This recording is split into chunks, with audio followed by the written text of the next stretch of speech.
புதிய கல்விக் கொள்கை மற்றும் மும்மொழிக் கொள்கையை தமிழக அரசு ஏற்க மறுத்துள்ளது. இதனால் தமிழகத்திற்கு தர வேண்டிய ரூபாய் 2152 கோடியை மத்திய அரசு நிறுத்தி வைத்துள்ளதாக மத்திய கல்வி அமைச்சர் தர்மேந்திர பிரதான் கூறியதாக செய்திகள் வெளியாகின. இதையடுத்து அவருடைய பேச்சுக்கு தமிழகத்தில் திமுக உட்பட பல கட்சிகள் எதிர்ப்பு தெரிவித்து வருகின்றன. இந்நிலையில் தமிழக பாஜக தலைமை அலுவலகமான கமலாலயத்தில் பாஜக மாநில தலைவர் அண்ணாமலை இன்று செய்தியாளர்களை சந்தித்து பேசினார். அப்போது அவர் மத்திய அரசு அறிமுகப்படுத்திய புதிய கல்விக் கொள்கையில் ஒருபோதும் ஹிந்தியை திணிக்கவில்லை என்றும் மும்மொழிக் கொள்கை மூலம் ஹிந்தி திணிக்கப்படாது என்றும் தெரிவித்தார். மேலும் தமிழகத்தில் உள்ள மெட்ரிகுலேஷன் பள்ளிகளில் தமிழ் கட்டாய மொழியாக இல்லை என்றும் தமிழகத்தில் அரசு பள்ளியில் படிக்கும் மாணவர்களை விட தனியார் பள்ளி மாணவர்கள் எண்ணிக்கை அதிகம் என்றார்.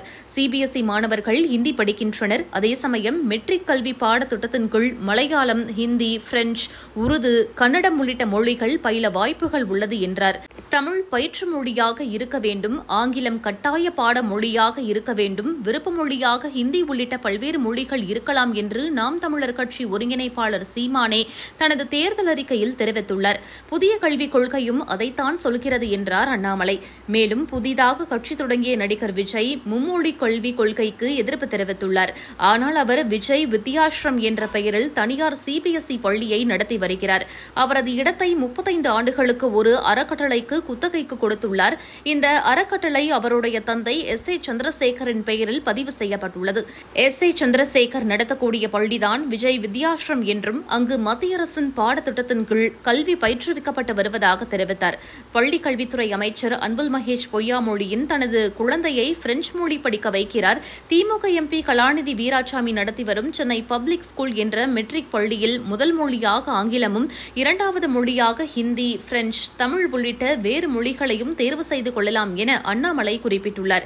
மேலும் மெட்ரிகுலேஷன் பள்ளியில் தமிழ் மொழி கட்டாயம் இல்லை, அங்கு தமிழும் படிக்கலாம், ஹிந்தியும் படிக்கலாம், பிரெஞ்சும் படிக்கலாம். இன்று அண்ணாமலை சொன்ன தரவுகளுக்கு ஆதாரம் இல்லை என்று தமிழக அரசு கூறுகிறது.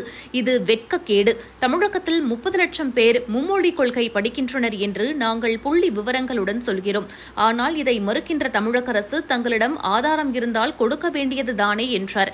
மேலும் கேந்திரிய வித்யாலயா பள்ளிகளில் தமிழாசிரியர்கள் நியமனம் செய்வது தொடர்பாக அன்பில் மகேஷ் கடிதம் எழுதுவாரா என்றும் கேள்வி எழுப்பினார்.